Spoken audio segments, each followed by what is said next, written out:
Yeah, welcome to another episode of Backroom Convos with Lesego M. So today I have a very special guest, um, a brother of mine I've known for years by the name of SphaMandla. He's a chef by profession, but I'll let him explain more of what he does outside of being a chef. How are you, Spa? I'm good. How are you? I'm good. Introduce yourself, my man. Okay, I go by the name Spamandla Nikumalu, but I'm known to go by Spam Chef.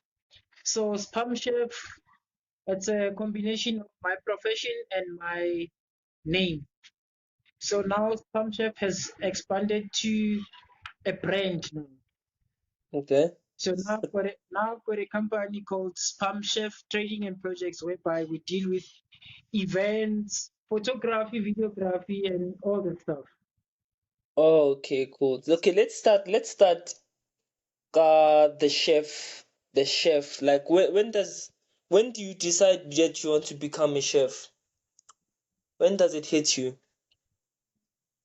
Um, I believe everyone can cook, but it takes a special candidate to decide to be a chef. Being a chef, it's more like it's an art, actually. Yeah. Yeah, you gotta love what you do. So for me, cooking, it's a passion. It's more like a Yeah. calling. Yes. So okay, when did you start? When did you start? Like as far as course, Basically, I graduated from culinary 2010, but I've been cooking before then. or you graduated from culinary in 2010. It's about how many 2010. years? So professionally, you've been a chef for how many years? For Come again? 13 years. Yes. 13 years professionally. You've Yeah, been a 13 chef. years now. Yeah. Yes, about 13 years now. Yeah. So for someone who wants to go into the same field as Pamandla, like what do they need to study in school? For some of the because our demographic of people that listen mostly in the to this show, it's people between the age of 16 to 28. That's like the huge number of people that listen to the show. So which according to the numbers that I just provided to you, it's people who are either in grade 11 to people who are either first year or final year in varsity. So like for someone who wants to to become a chef, what do they need to study in school? Basically, I'd say it's almost easy, but not an easy road to go. Yeah. For students who still in high school, they need that qualification of matric, and then um, for those who have graduated, surely they're doing like business studies and whatsoever. Yeah. Now, if you want to revamp and you want to be on a culinary institution, you can Yeah. just go and study culinary and become a chef. And then for the upcoming ones who are still in school, like in 10, 11, you just need that matric for you to qualify to be in a culinary school. Yeah. Oh, Yes. okay. I oops, sorry about that. So the guys are still moving around the sound because you're using a different program for recording the audio. So Okay. yeah, so tell us more about like why decide to venture into photography and videography? Okay. How did I venture into photography and videography? Yeah, Since I've registered an event company, so I wanted to have almost everything under one umbrella. yeah, So I went to school for photography and videography just to have the qualification. yes. Yes. Okay, so like how do you balance between being a chef and being a photographer and a videographer at the same time? Like how do you balance that? It's easy if you don't. have too many events booked. But if I Yeah. have 10 events booked, then I can't attend all of them. I've got few of my associates that I work with. Okay, so you like okay, I just want to ask, do you why not outsource? Why not outsource for some of these gigs that you have in like videography and like photography? It's very rare that I have those gigs. Mainly, I decided to venture into photography and videography in terms of I've got a gig like a wedding, whereby they'll Yeah. need photography, they will need catering, they will need.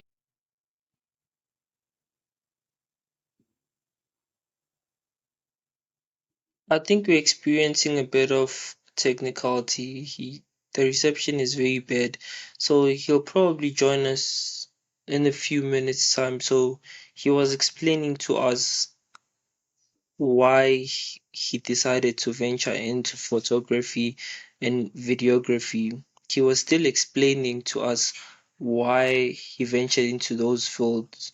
Because my thing is, if you can outsource people, so I do get the fact. I just wanted to understand because yeah, Hello, can you hear me, Spa? I think he's back. got disconnected a bit. Please repeat the question. So I was saying, like, as far as like I know that you do get gigs, maybe where you get a gig where you're supposed to cook and you're supposed to do photography and videography. So my question to you was like, because you're only one man and this is like gigs, these are like three separate gigs. So like how do you balance being a chef at the same gig, being a chef at the same gig being a photographer and being a videographer at the same time? Like, like I just want to understand that balance. Because like to me, it would take a team to start with, to have someone who takes photos. Like even the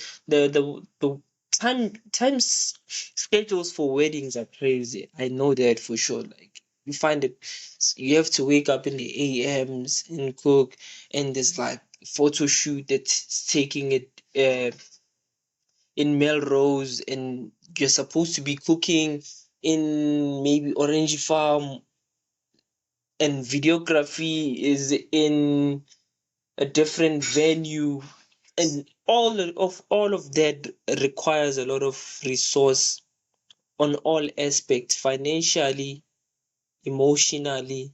that one it requires a lot. So that's why I was asking that question to Spa, and like what does he do as far as balancing? Because I did hear him say um he does have a couple of people, associates that he works with, but I'm not sure if like I was not clear if these are the people that, because he did also say that he has like a qualification of some sort that he went for to school and studied videography and photography, if I'm not mistaken.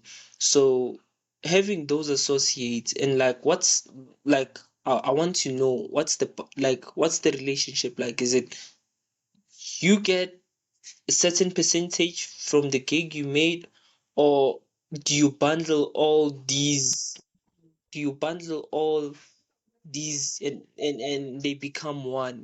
Like that's the question I wanted to know. Like um so that's very important for people who also want to start businesses to know, like, even though you can juggle a whole lot of things, you still need people to assist. And like if there's an arrangement with people that if there's arrangement with people that he's working with, what's the arrangement? Is it the 50-40 split deal? Like how does it work? Just give us the business matrix behind the partnership, and how, like, maybe there's someone in this podcast that's listening Hello. and wants. Yeah, I can hear you, Spa. I was just explaining someone. There's someone in the podcast that's looking for a business advice as to like how do we strike partnership deals or like arrangements, and like I think if there's someone who's willing to help, and Spy is the person that we have now who's ventured into to in extension to what he does professionally, which is being a chef, and now he just ventured into videography and photography. So for someone who This wants to know that, I want. So the question is to use power. I was just clarifying to people who are listening to say, for someone who wants to multitask, to say, okay, I also maybe say for instance, for instance as well, a person is, say for instance, someone who wants to multitask, the person is a, I don't know if DJ is a profession, but we'll just say a Yeah, person is a it is DJ a profession. and he wants, It is a profession. and Don't yeah, underestimate that. It is a profession, though. For some of us, it's just a talent that we have. It's just a gift. But for yeah. some of So other yeah, I people, wanted, it's a profession. yeah, I was saying, Guti, like for someone who is a professional DJ, and someone who is a qualified photographer and videographer like you are, because these are like three different fields and they all require the same amount of effort, I believe. So like how like how's the balance? Do you do you like, as far as marketing, do you pack, let's start here. Do you package all your, can you hear me? So I think he still has net network problems. So the question I wanted to ask now was, for him, the example was, this have someone who's a DJ, and same person who's a DJ. Yeah, I can hear you, Spa.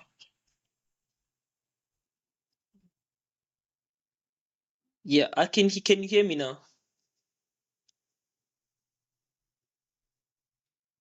Now I can hear you. I can hear you. Yeah, I was saying to you, for someone who's a DJ and someone who is a photographer and a videographer, like how's the balance? Like how do you balance all three tasks all at once? Like how do you do it? Do you have an arrangement that you have with your associate that you'll take 50 or 40, a split deal between you and associate? Like I want to understand like the business matrix behind the business. Like how does it look like, the partnership between you and the people you work with?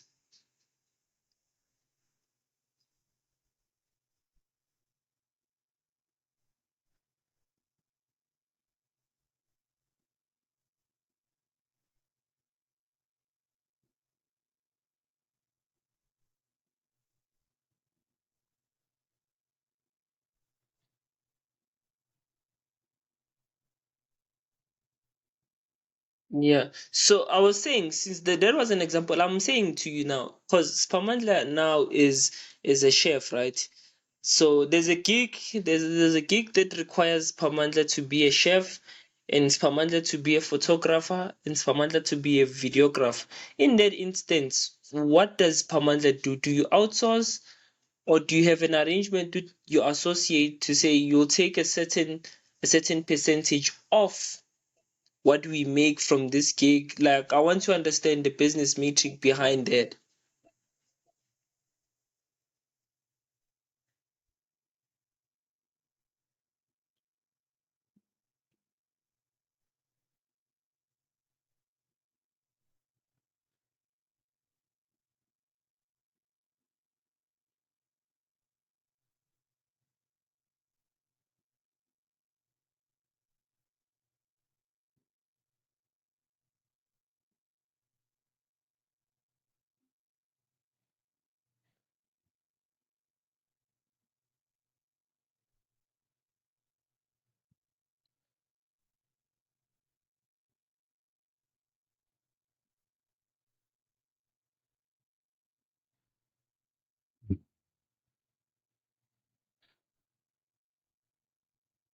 The videograph. Okay, no, I do get what you're saying. So, like, how does it take for someone who also wants to venture in, who wants to venture into to photography and videography? How long does that take?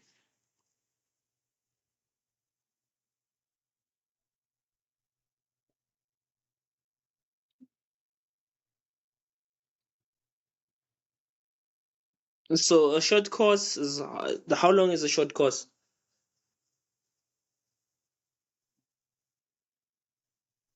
Yeah, think think this is a the line is very bad. Yeah, so we'll still have him on the line until he answers some of the questions that we have with Spa. So for anyone who has questions for Spa, please leave them on the comment section, and we'll try to pass those to Spa so he can answer. Then on the video podcast that is coming for season 2, for people who don't know, we haven't made it official as yet, but we'll be having a season 2 where we'll have a video podcast that will be published on YouTube and Spotify. So those questions will be directed to Spa. The questions that you leave on the comment section will be directed to Spa, and Spa, when he comes to the video podcast, we'll try by all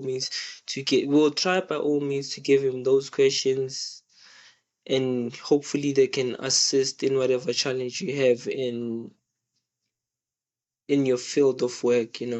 So yeah, I think he's back now. Yeah, you were saying, Spa? Yeah, I can hear you.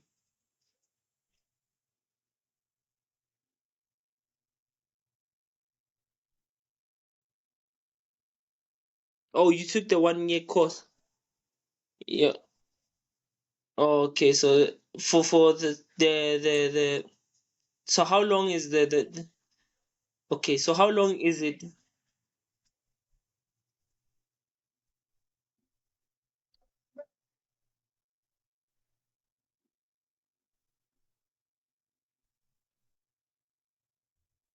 Yeah.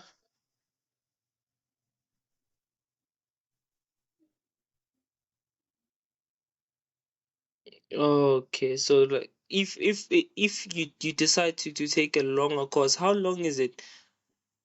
How long is it? Oh, it's about 3 years. So you did 1 year. So, okay. Okay, I just want to ask you another question here.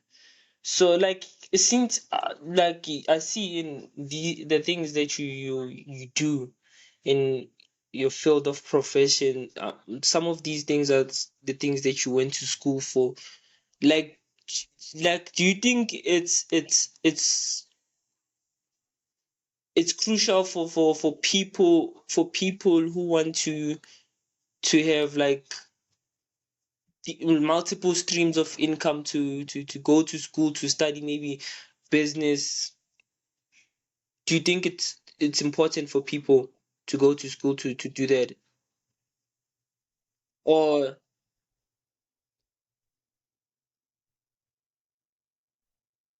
so you don't you so what you're saying is that, yeah? Oh,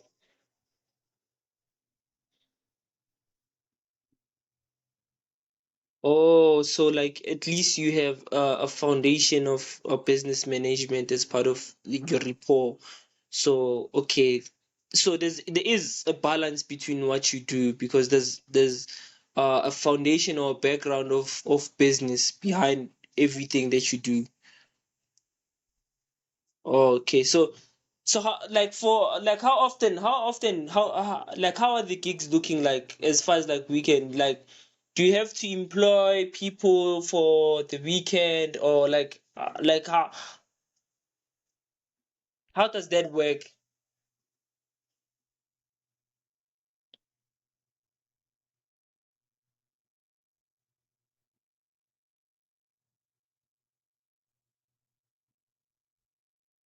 Oh, you do outdoor events mostly. Oh, so during the winter time, meaning you don't do like the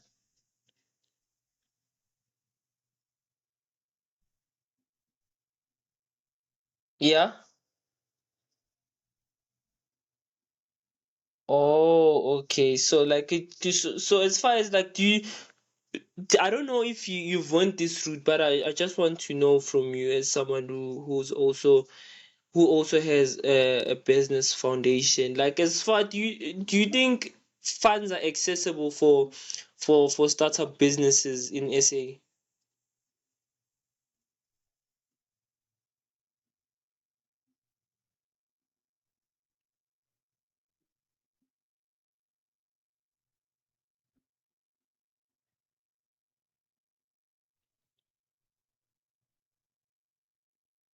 Yeah, it's not for everyone.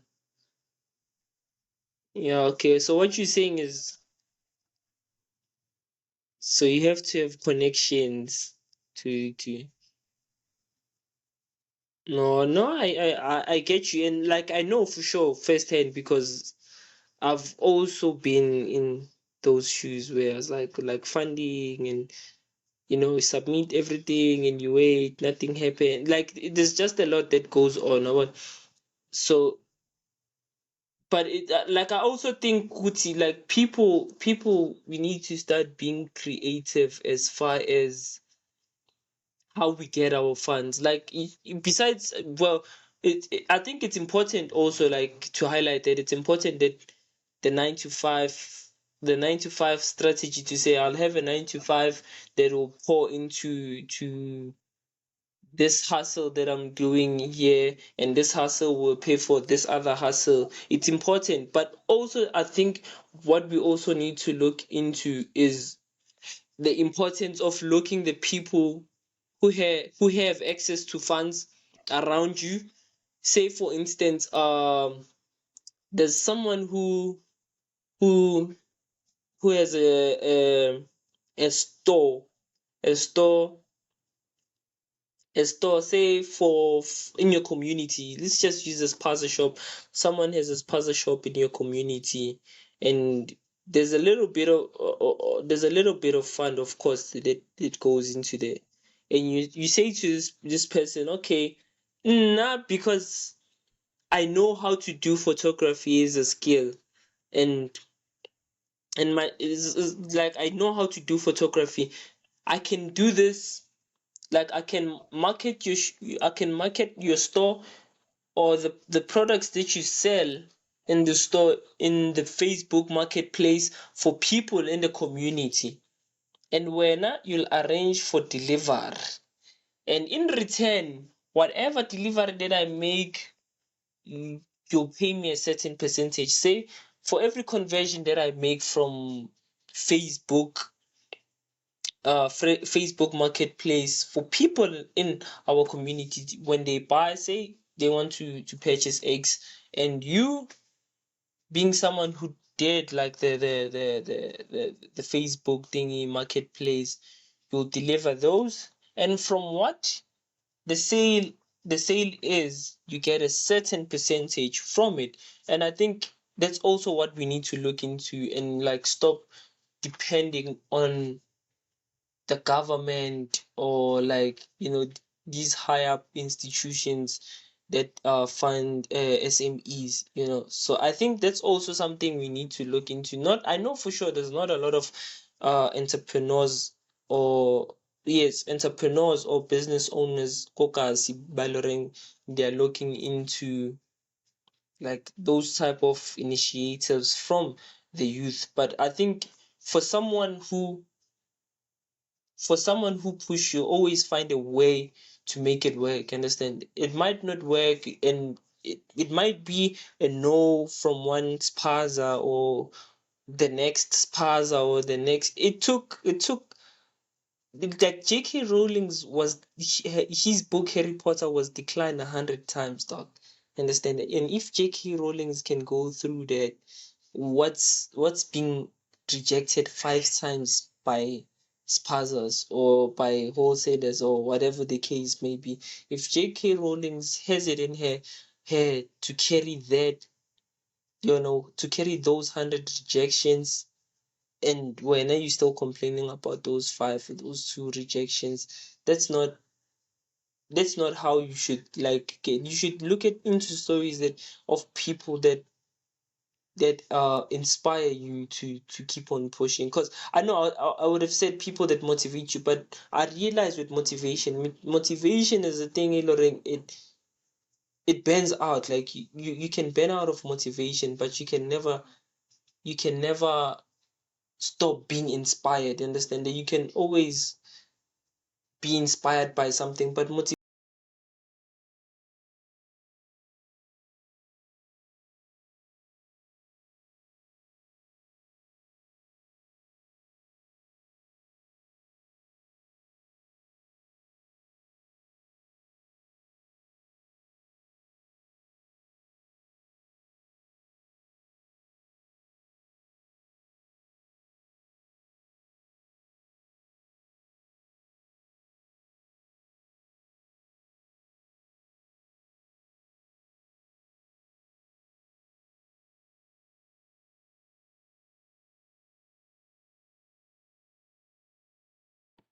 I'm so sorry about that. I got cut off a bit. So I was also saying that, if J.K. Rowling's can go through that, you can also find it in you. There's a part of resilience that we as people that undergo through that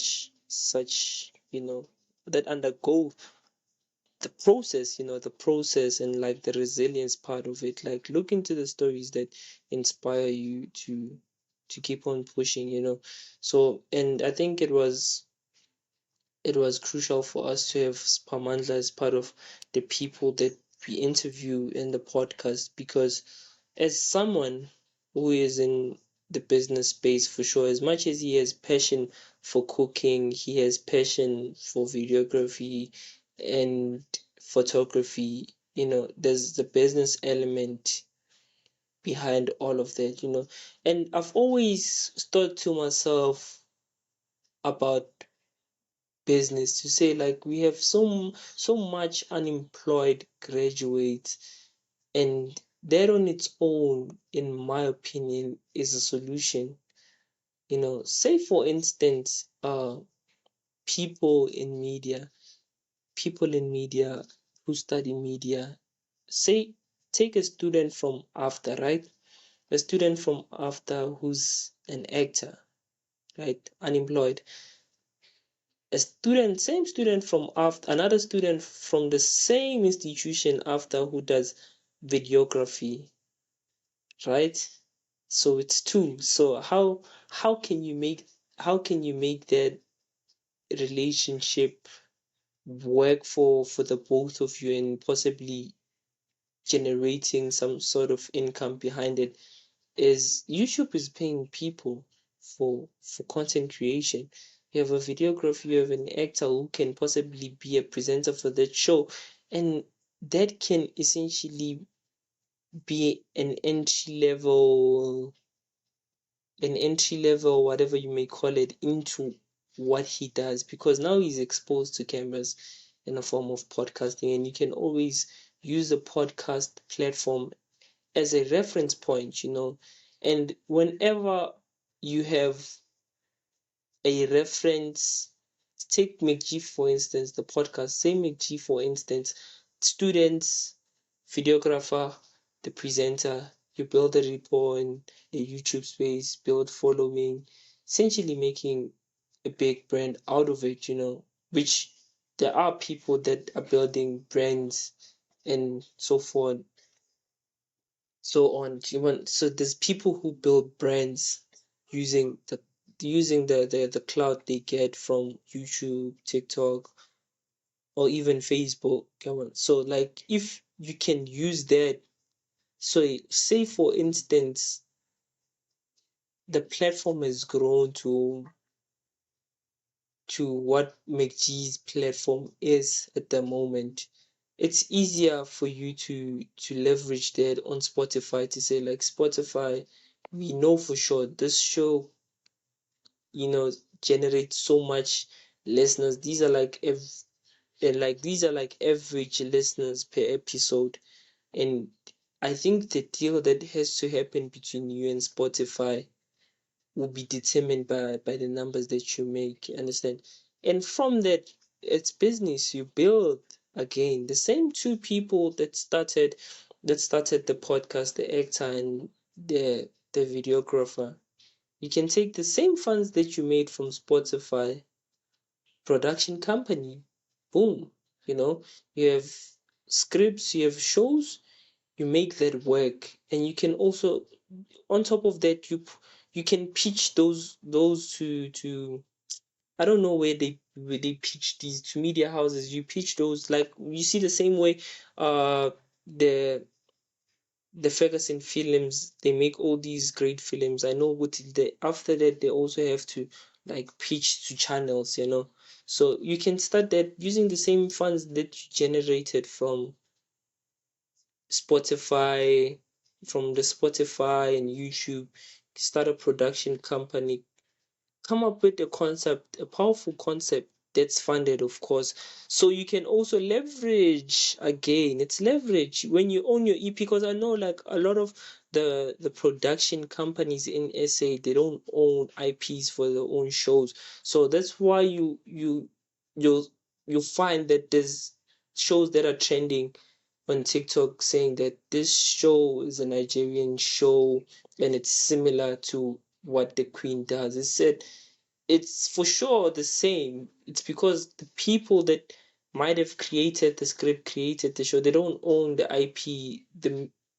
The channel is the one that owns the IP for that. Even though it's you who created that, the channel is the one. So they can also like make a lot from that. Say Ferguson Films pitches that to Showmax or whatever the channel is, they pitch to, and they agree, they shoot, they give them a budget for that killer show in Mzansi. So because they do have the rights of the what you call the show.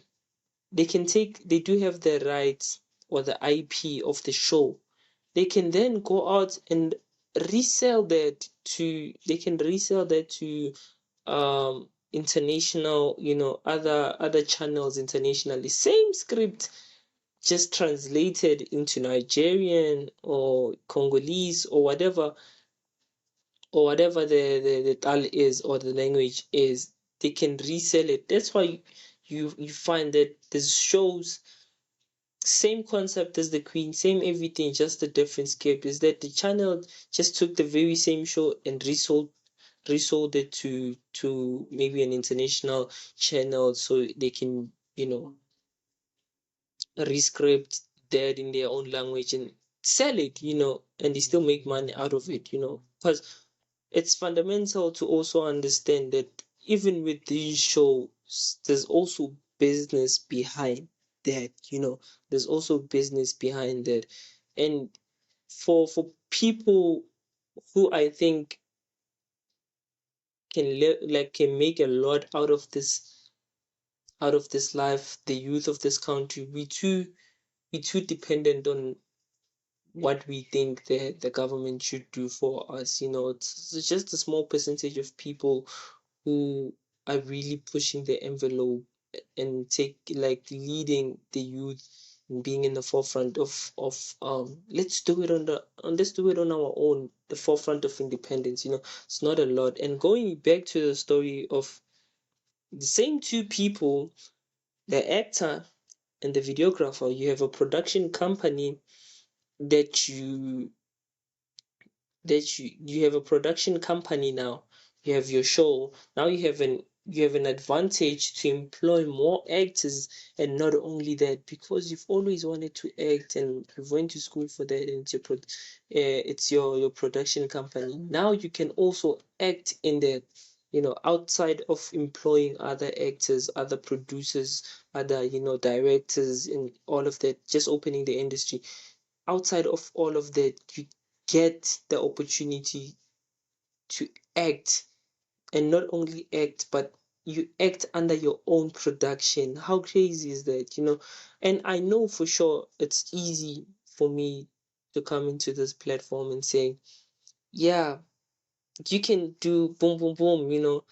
Yeah, you can't. You have to like understand there's just so much that can be done. But like for sure, what I'm saying is not impossible. That's what I know for sure, you know. Like in 10 years' time, you can achieve, or even maybe 20 years time, to say like, for sure, dude, we came together. I am an actor, you're a videographer. We grew the YouTube channel sold to Spotify. Spotify reinvested the capital into forming a huge production house. You employ actors, scripts, you sell shows to channels, you make money, you act, you eat off of what you've always wanted to do, you know. Like there's also that. And this doesn't only apply in acting or videography, or you know, I was just making a basic example of how we as youth can, as the youth of our country, can depend on one another, or push one another in a direction that we all want, or like I don't know what the word is, but we can all push into the same direction of achieving success in our respective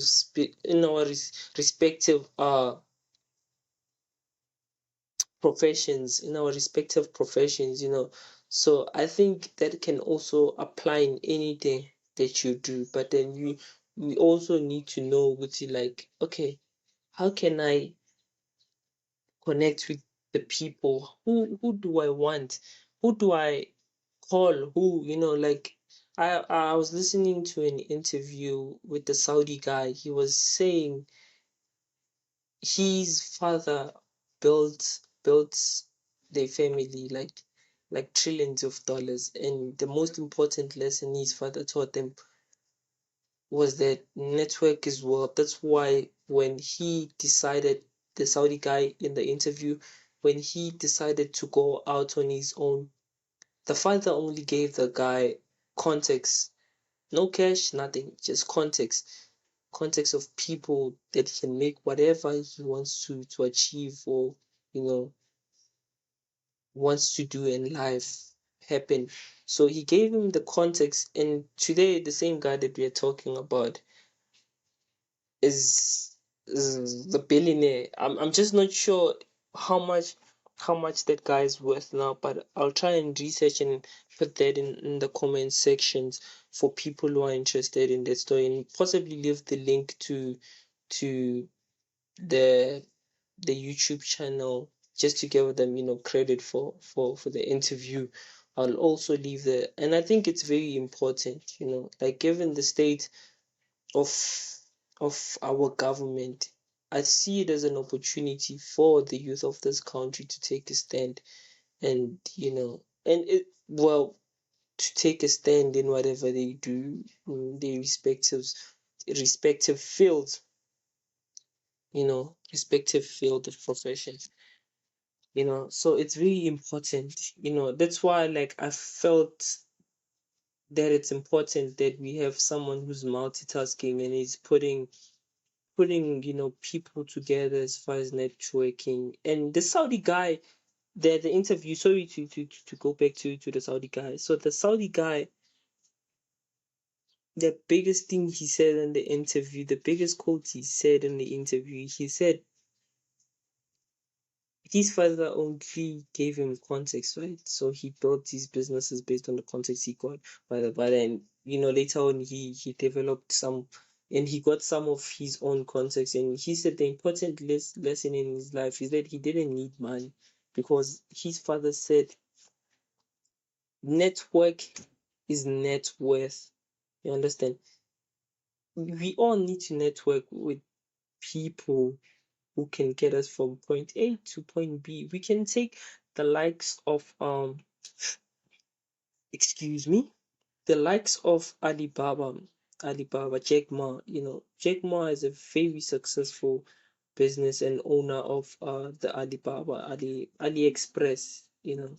So in most of the interviews that I've watched him speak, he was saying he was not the most intelligent person in the room, but he was smart enough to know that he's not the most intelligent, and he hired the most intelligent people to do the work for him. So it, his only job was to bring people together, network people, and bring them in the same space and let those people figure the answers out.